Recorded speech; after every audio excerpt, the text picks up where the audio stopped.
Muy buenos días. Buenos días, profe. ¿Cómo están? Bien, profe, ¿y usted? Bien, también, gracias al Señor.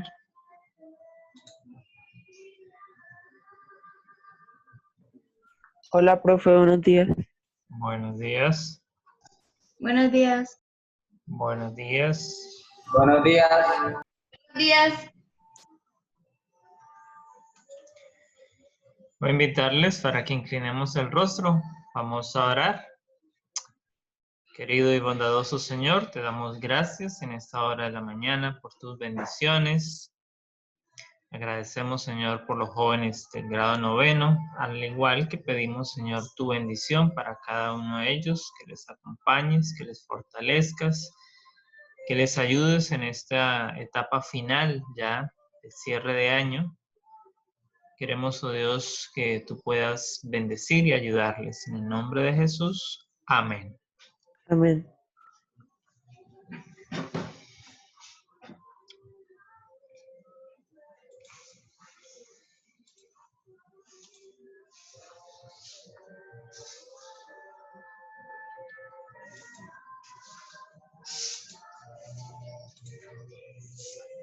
Bien, en nuestras clases previas habíamos estado trabajando el tema de psicología del aprendizaje y evaluamos algunos aspectos importantes de este proceso y ustedes debieron realizar algunos ejercicios para profundizar o para reflexionar acerca de este campo, como es el aprendizaje, cómo interactúa con la mente de un niño, de un adolescente.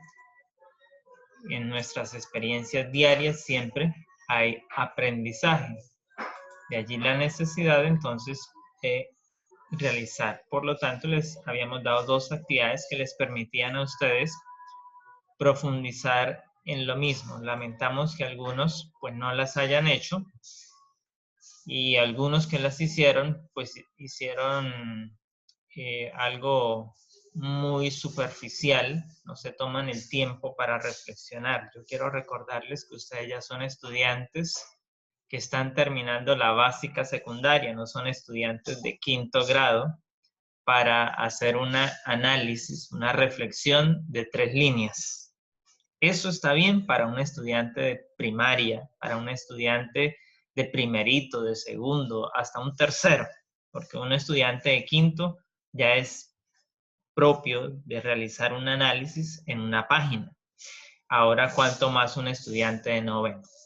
Y aún más terrible, algunos se copiaron, es decir, dejaron que el compañero hiciera y luego se copiaron de su trabajo. Eso es aún más nefasto. Recuerde que esta institución está basada en principios, en valores, y cuando yo me copio, no soy honesto, no soy veraz, solo estoy propulsando un antivalor en mi vida. Y creer que el docente no se va a dar cuenta, eso es mentira.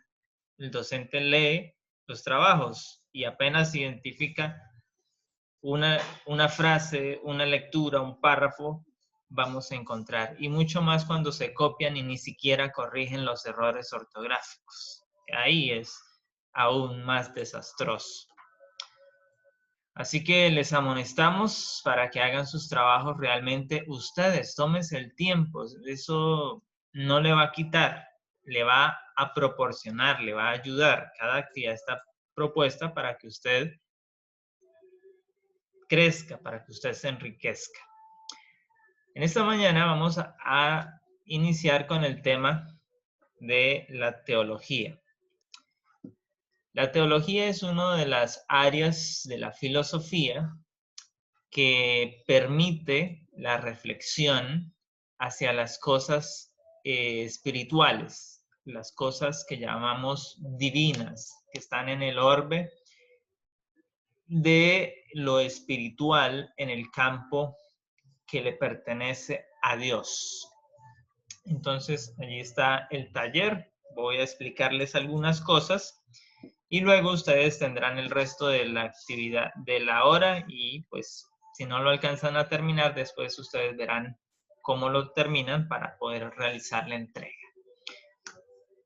Entonces, la teología es una ciencia, una disciplina del conocimiento que hoy se separa, por decirlo así, del campo de la filosofía para hacerla una profesión. Entonces, quienes hemos estudiado teología, nos hemos acercado al estudio del libro sagrado, desde la óptica del cristianismo, ¿no? Desde la óptica de las religiones cristianas, el libro sagrado es la Biblia. Independientemente, si se es católico, entonces la Biblia tendrá alrededor de 72 libros. Si se es de las vertientes evangélicas y protestantes, entonces nuestras Biblias tienen solo 66 libros. Esa es la diferencia. Pero si hablamos de la teología de los musulmanes, pues ellos no estudian la Biblia, estudian el Corán, que aunque tiene algunos libros que están en nuestra Biblia, en el Antiguo Testamento, no los tiene todos y tiene otros diferentes. Los judíos también estudian la Torá, que para nosotros es todo el Antiguo Testamento, pero además de eso, ellos estudian la Misná, que es la compilación de escritos de interpretación del Antiguo Testamento. Entonces, estos libros nos sirven a nosotros cuando estudiamos las historias, cuando estudiamos la historicidad de los relatos que se encuentran en la Biblia. Así que teología es acercarnos más a Dios a partir del estudio de la Biblia. Uno de los grandes filósofos, pero también científicos, nos dejó esta máxima: un poco de ciencia nos aparta de Dios, un poco. Mucha ciencia nos aproxima a Él. Entonces, si usted en el campo científico solo da unos pasitos, unos pininos, tiende a que esa ciencia le separe de Dios. Pero si usted se especializa en la ciencia, se hace un científico de verdad, esa ciencia terminará mostrándole que verdaderamente Dios existe. En Romanos, capítulo 1, el versículo 20, nosotros encontramos este versículo que les he dejado aquí, porque las cosas invisibles de Él, ese Él hace referencia a Dios, su eterno poder y su deidad, su divinidad, se hacen claramente visibles desde la creación del mundo, siendo entendidas por medio de las cosas hechas, de modo que no tienen excusa. Aquí hay ya claves muy precisas para quienes son teólogos, para quienes son cristianos, para quienes son estudiosos de la Biblia. Una de esas claves que encontramos es que la Biblia no discute si Dios existe o no. La Biblia asume la existencia de Dios. Nos dice que desde la misma creación se hace evidente su poder y su divinidad.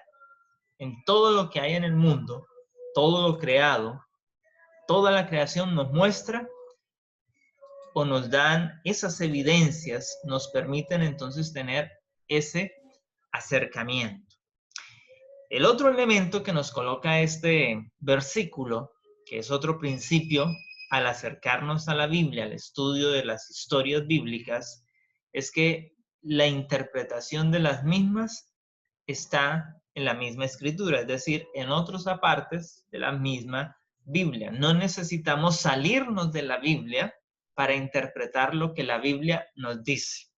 ¿Qué ocurre en muchas de las religiones actuales? Muchas de las llamadas congregaciones cristianas actualmente no usan la Biblia para interpretar la Biblia, sino que quien lee la Biblia acomoda la interpretación según su criterio. Y ahí entonces hay un error.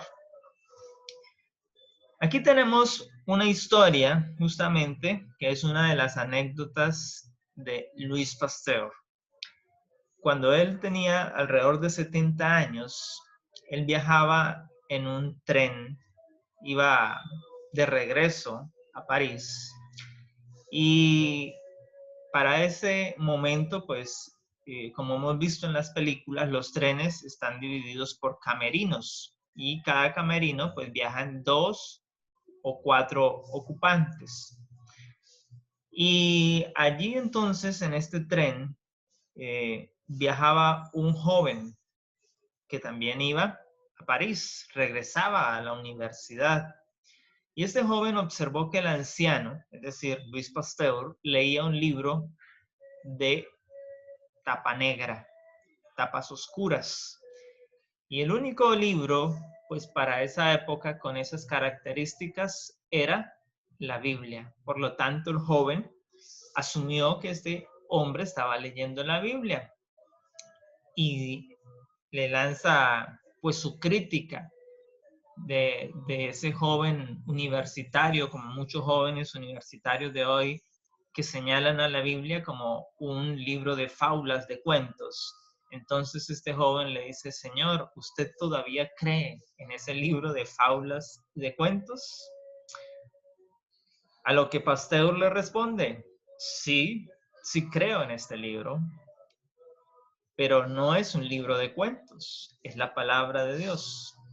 Y reformula una pregunta o una contrapregunta, si nosotros lo vemos en el contexto de ese diálogo. ¿Estoy equivocado? Y es allí entonces donde el joven saca su perspectiva de conocedor científico, de intelectual. Y ese es el error que lo lleva justamente a caer frente a este gran científico. Entonces el joven presume de sus conocimientos en ciencias, en historia, presume de los alcances que la ciencia humana ha logrado en los últimos 100 años y cómo estos avances han ido en contraposición, según lo interpreta este joven, de los conceptos de la religión. Menospreciando de esa manera entonces la religión, menospreciando a quienes son cristianos, menospreciando a quienes estudian la Biblia. Y de esa manera entonces el anciano, es decir, Louis Pasteur, se muestra sorprendido cómo un joven tiene esta línea de pensamiento. ¿Cómo es posible que un joven piense que los científicos no creen en Dios? ¿Cómo es posible que un joven piense que los científicos no leen la Biblia o no tengan tiempo para reflexionar en las cosas y los misterios que ésta propone? Entonces el joven, con una irónica sonrisa, le dice, bien, como me voy a bajar en la próxima estación, no tengo tiempo de explicarle, pero déjeme su tarjeta con su dirección para mandarle material científico por correo con máxima urgencia. Es decir, este joven concluía que Louis Pasteur, el anciano de 70 años que tenía allí, con el cual estaba compartiendo su viaje de regreso a París, era un analfabeta, era un desconocedor de la ciencia y de la historia, y por lo tanto él tenía ese deber moral de enseñarle ciencia, de enseñarle historia, para que dejase de creer en la Biblia. Pero ¿cuál sería su sorpresa? Cuando este anciano abre el bolso y le entrega su tarjeta, este joven se sintió ridiculizado. Pues la tarjeta se podía leer profesor Dr. Louis Pasteur, director general del Instituto de Investigaciones Científicas de la Universidad Nacional de Francia. Un título que estaba por encima de los mismos científicos de la época, pues era el jefe de la ciencia en ese momento. Dicho de otra manera, era el científico mayor de toda la Facultad de Ciencias de Francia. Fue él quien pronunció entonces que un poco de ciencia nos aparta de Dios, como sucedía con este joven. Por estar en los primeros años universitarios, creía que los científicos no tendrían su fe puesta en Dios. Pero allí estaba Pasteur, un gran científico, un gran estudioso, profesor, director de ciencias del Instituto de Ciencias, que había desarrollado a 70 años de edad mucha ciencia, había realizado muchas investigaciones y estaba cerca de Dios. Tenía tiempo para leer la Biblia, tenía tiempo para reflexionar en ella y tenía tiempo para comunicarse con Dios. Yo no sé, apreciado joven de noveno, si usted tenga tiempo, si aparte algún espacio de la jornada del día para leer alguna historia de la Biblia. Pero ahí les dejo esta reflexión. Luis Pasteur, 70 años, director de Ciencias del Instituto de Investigación de Ciencias de Francia, lo hacía a esa edad y con el cúmulo de conocimientos y de responsabilidades que él tenía que llevar. Por ello sabía que debía estar próximo a Dios. El salmista escribió que en este mundo hay muchos ídolos, muchos dioses, a los cuales los hombres los consideran así, los cuales los hombres exaltan, los cuales los hombres adoran, pero no son más que ídolos, es decir, no nos pueden proporcionar bendiciones, no nos pueden proporcionar sus cuidados, no están atentos a nuestras dificultades, a nuestros problemas, por lo tanto, no sirven, solo son ídolos y solo hay uno que es verdadero. Y la razón por la cual es verdadero, dice el salmista, es porque Él hizo los cielos. Y si recuerdan los aspectos que vimos en sociales cuando estudiamos el aspecto de la cosmología de los pueblos originarios de América, comprender que se hizo los cielos es entender que se creó el universo.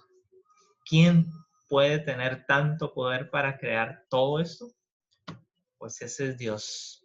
Ese es el mismo Dios que está ocupado en nuestras necesidades, que está ocupado en guardarnos, en bendecirnos. Y por eso San Juan escribió 3:16, San Juan 3:16, que no lo sabemos de memoria, porque de tal manera amó Dios al mundo, que ha dado a su Hijo, para que todo aquel que en Él crea tenga vida eterna. Es necesario creer en Jesús, es necesario que Dios existe. Así que la teología es sencillamente estudiar esos caminos que nos acercan a Dios. Esos caminos pues no están fuera de su palabra. Necesitamos hoy leer la Biblia, estudiar sus historias, reflexionar en esas lecciones que se dieron para esos pueblos allá en antaño, para esos hombres, para esas mujeres, y sacar para nosotros todos esos principios que nos ayudan a tener una mejor vida, una mejor salud, una mejor experiencia comercial, una mejor experiencia de trabajo, una mejor experiencia de vida, una mejor familia, ser un mejor hijo, ser una mejor madre, ser un mejor padre, ser un mejor compañero. Todo eso se extrae de la Biblia. Si tan solo los hombres tomaran tiempo más a menudo para leerla, su vida cambiaría y este mundo sería mejor. Así que el término teología pues se deriva de una palabra del latín. Ustedes saben que el español es un idioma que derivó del latín y por lo tanto es una lengua romance. Pero el latín no se ideó por arte de magia, no está suelto en la escala o en la línea del árbol genealógico de las lenguas.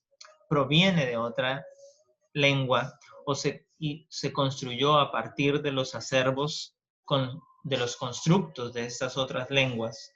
Por eso muchas de nuestras palabras tienen un origen griego, tienen un origen musulmán, tienen un origen hebreo, porque hemos tomado de atrás. Lo que hoy tenemos viene de atrás, viene con un acervo, con un cúmulo de conocimientos de atrás. Entonces, por eso siempre que se hace el estudio de las palabras de manera etimológica, vemos hacia los idiomas anteriores. Y cuando se estudia la Biblia hay que tener eso en cuenta muy claramente, porque la Biblia que usted tiene hoy escrita en español no es la original, es una copia de muchas copias. Por lo tanto, en teología es importante ir a los idiomas originales.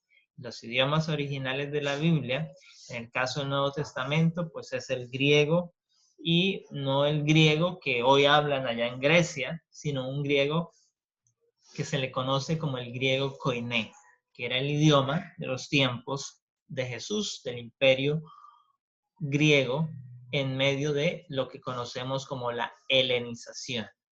Ese tema también lo estudiamos hace unos periodos atrás, donde veíamos cómo el proceso de la helenización llegó a Judea y impactó. Y justamente parte de esos procesos, de esos resultados, es que el Nuevo Testamento, es decir, las historias de Jesús y de los discípulos de Jesús, de la primera iglesia cristiana, está escrita en griego. Por lo tanto, entonces, la palabra teología es una palabra muy moderna. Usted no la va a encontrar en la Biblia. En la Biblia solo vamos a encontrar dos términos que nos sirven para la construcción del término teología. El término theos, que en griego es Dios, y el término logos, que es estudio o compendio de una ciencia, de un conocimiento. Entonces, theos más logos es lo que en latín es teología, lo que pasa al español como, entonces, ese estudio de las esferas divinas, de las esferas espirituales.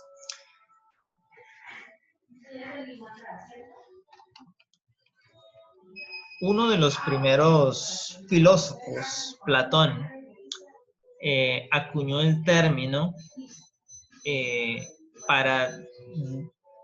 dentro de su obra República. Recuerde que la obra de la República de Platón es una obra que nos habla de una situación política elemental en Grecia, y allí el filósofo griego lo utiliza para nombrar al entendimiento de lo divino a partir del uso del raciocinio.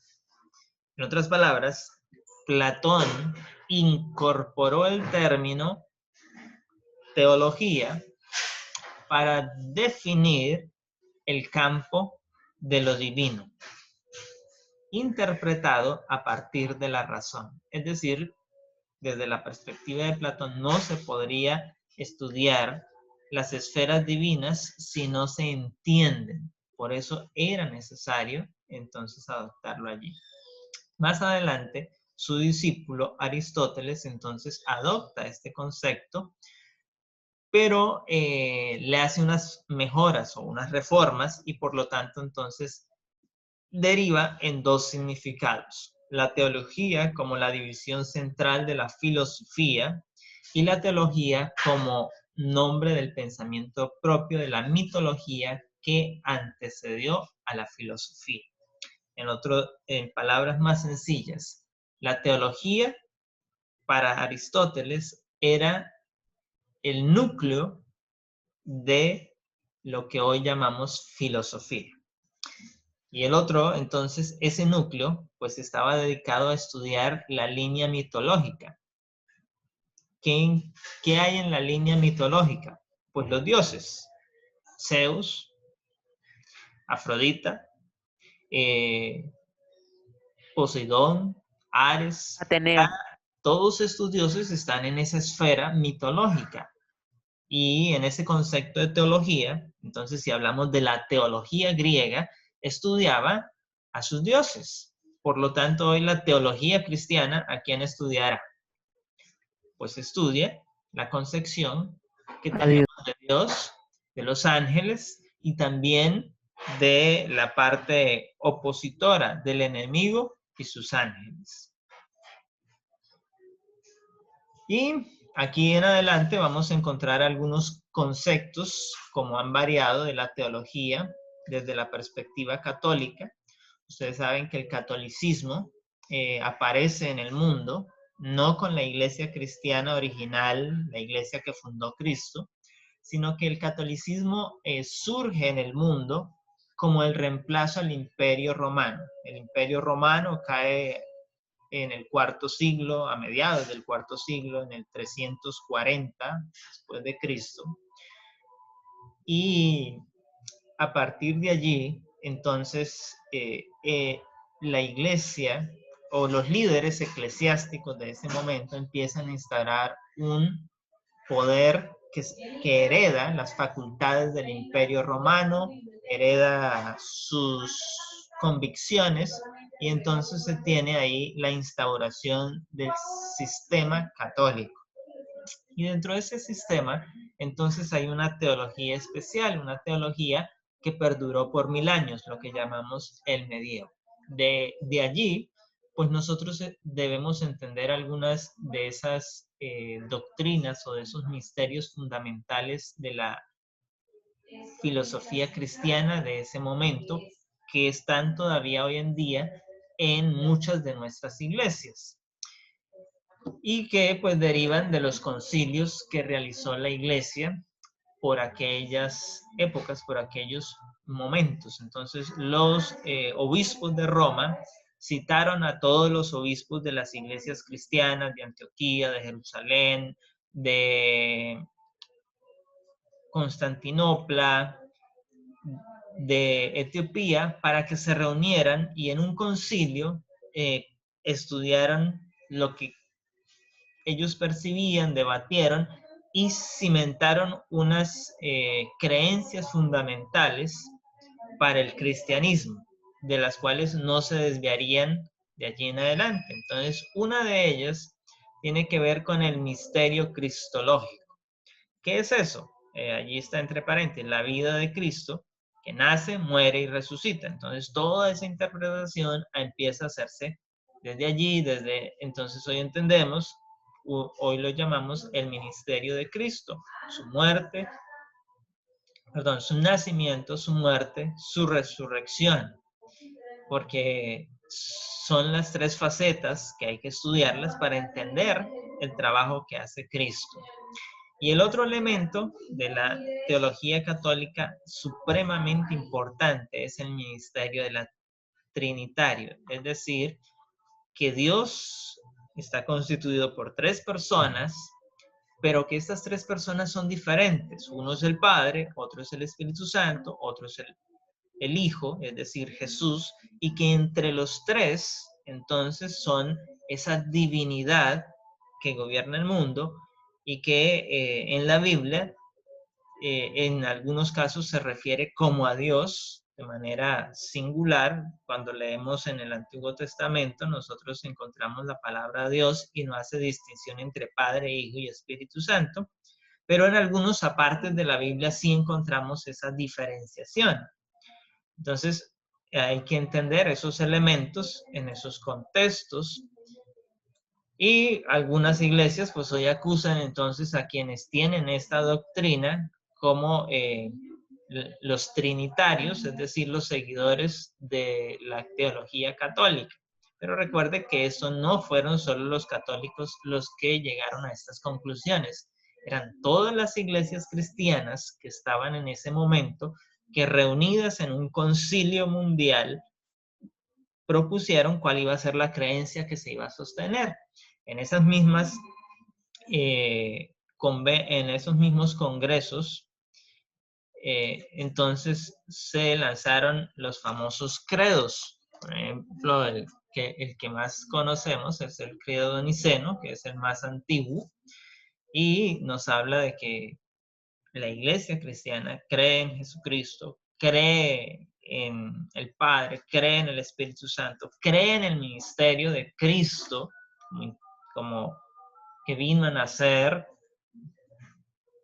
como que murió, padeció, pero también resucitó y ahora está al lado del Padre intercediendo, pero que ha de venir en algún momento a juzgar a los vivos, a los muertos. Y todo eso son elementos que encontramos en la Biblia. Entonces eso está aquí. Luego entonces vienen los conceptos variantes que han salido de la teología a partir de diferentes momentos. ¿Qué es la teología sistemática? Es decir, ese estudio estructurado, metódico que se hace de las historias bíblicas, de los relatos que están allí y que hay que tener en cuenta tanto la teología histórica como la teología dogmática, es decir, los acervos que ya se han establecido, pero no olvidando la historia del texto. Entonces allí hay unos elementos de estudio, de apología, de interpretación, de acercamiento a este libro, porque hay que hacerlo desde la teología bíblica, una teología que es deductiva, es decir, vamos a la historia, leemos el contexto de la historia, luego nos trasladamos al momento histórico, leemos los apartes, los condicionamientos que habían de ese momento, y entonces podemos hacer una teología sistemática, es decir, hacer una interpretación de lo que el escritor bíblico o lo que el mensaje divino quería transmitir para esa época, para ese momento, para esos oyentes, y qué transmitiría para los oyentes de hoy en día. Luego se tienen entonces los elementos que siguen en los sistemas teológicos modernos, porque hoy hay diferentes teologías. Entonces está la línea católica romana, que lo usa la Iglesia Católica. Está la teología subjetiva, que está basada en sentimientos, conciencia, razón. Por esta línea van mucho las iglesias evangélicas, con un liberalismo teológico, con la teología de la liberación, con la teología de la bendición. Es una teología más liberal. Luego se tiene la teología neortodoxa. Aquí hay un liberalismo teológico, pero se centra en Dios y se busca un restablecimiento de algunas cosas del pasado dentro de la historia de la iglesia actual. Por eso es ortodoxa, nuevamente ortodoxa, regresar hacia la ortodoxia, hacia esos principios de la iglesia original. La teología evangélica, esta es donde todas nuestras iglesias de hoy en día pues van de línea y nos hablan entonces de esa reforma que inicia justamente en el siglo XVI. Entonces tienen una línea que conocemos como el movimiento de reforma en el mundo, Martín Lutero, Juan Hus, Juan Wycliffe y muchos otros reformadores que colocaron cimientos muy importantes para esta teología. Y está también la teología filosófica, es decir, esa que parte desde el mundo de la filosofía, que también pues tiene unos contextos, unos elementos que han venido siendo enriquecidos desde la reflexión filosófica por los diferentes autores a lo largo de la historia. Dentro de esos autores pues hay cristianos como Santo Tomás de Aquino, San Agustín y otros filósofos. Hay judíos como Averroes que también aportaron a esas concepciones. Entonces eso está allí. Y pues ahí están algunos elementos y principios de la Biblia que están citados ahí, que son importantes tenerlos en cuenta. Y pues aquí están entonces las 8 preguntas que ustedes van a resolver, que algunas de ellas, pues todas están las respuestas en lo que hemos presentado y que usted puede ver muy allí. Así que esa es la actividad para que puedan apropiarse más del tema. En la siguiente clase les daré otros elementos importantes de la teología acerca de Dios, acerca del texto sagrado y acerca de cómo acercarnos a ello para hacer más fácil el estudio y la comprensión de la escritura. ¿Preguntas?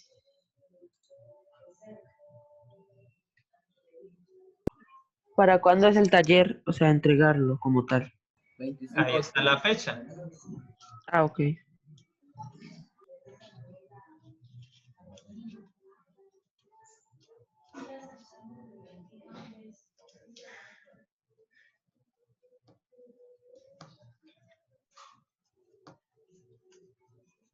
¿No tienen ninguna pregunta del tema? En lo que Profe, las preguntas, las respuestas, ¿las sacamos de la definición que usted nos dio o podemos buscar en internet? De los textos que están ahí en la plataforma. usted no necesita ir a internet a buscar nada porque le he dado un texto para que lea y escriba.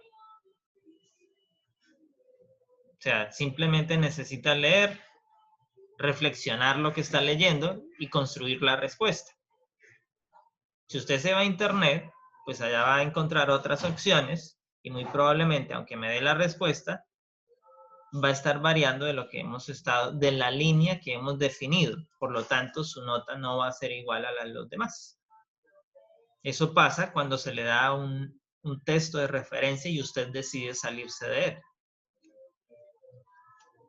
Porque lo que hace un texto de referencia es construirle a usted una línea de trabajo. Y si usted no trabaja en esa línea, pues sí, va a tener respuestas, pero esas respuestas van a estar fuera de la línea de trabajo que se ha definido.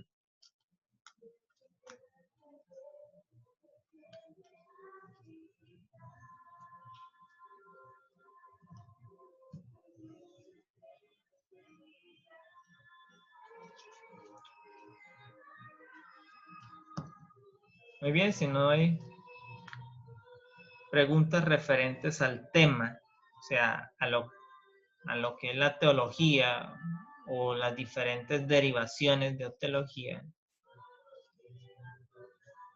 entonces diríamos que la clase ha terminado por hoy y esperamos que ustedes puedan desarrollar la actividad sin contratiempo alguno.